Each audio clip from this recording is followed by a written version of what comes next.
បណ្ដាលឲ្យបានជួបភរិយា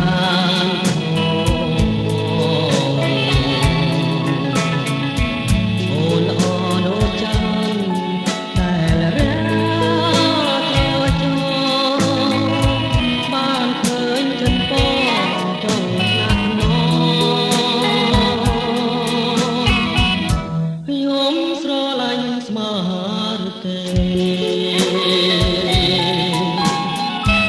មិនរៀនខ្សែឡើយមុំទូមានរបងបាត់បានចិត្តជុំក៏រៀងនៅចាំស្នេហ៍គ្រប់គ្នាឃើញមុខកាយចាំចងរៀងមុំម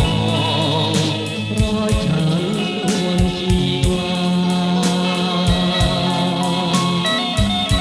ក្រអូបតាមមេត្តា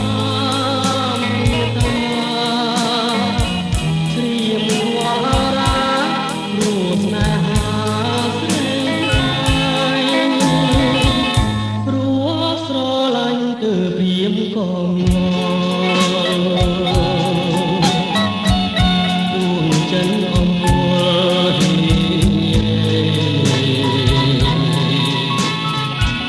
ដាំបណ្ដាំបងសន្យាណាស់ជាមានស្រីដែលបងញ៉ាំឃើញមុខកាយចាំចងរៀងមុំមរយឆានរួនជីវ៉ា